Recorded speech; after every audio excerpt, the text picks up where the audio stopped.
Hi there. This is Dr. John Whitcomb talking about how phthalates kill an extra 100,000 people per year. Quite a headline. Where does that come from? Well,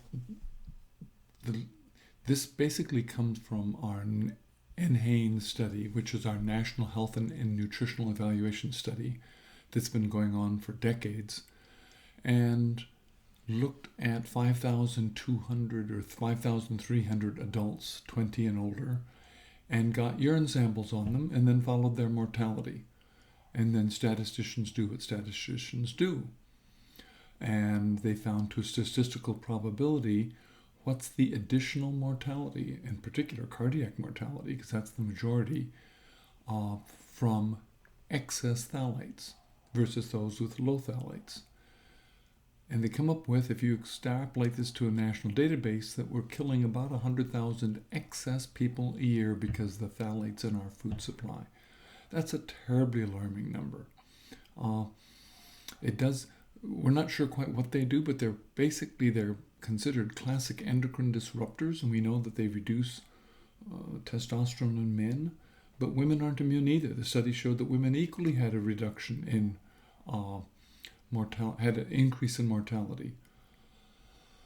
Where do they come from? Well, they come from plastics, particularly the kind of plastics that are stretchy.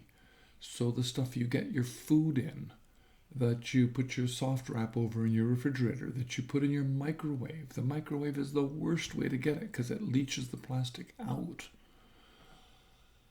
The good news is that phthalates are not forever chemicals. They wash out pretty quickly. In fact, they're gone in 2 or 3 days, like by 90%.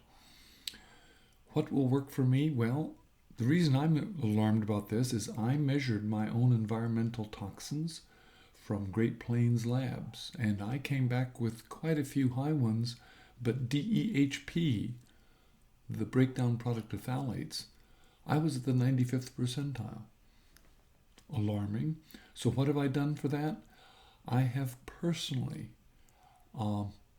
stopped using plastic bottles completely. I used to buy distilled water from the grocery store to make our coffee with.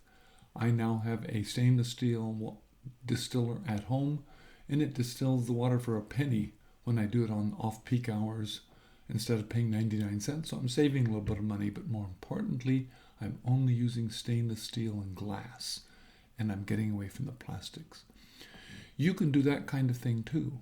So look on the bottom of your plastic packaging. Make sure it doesn't have a 3. The 3 number is what's really in trouble. 6 is styrene. That's its own separate problem. 7 is bisphenol. That's a separate issue.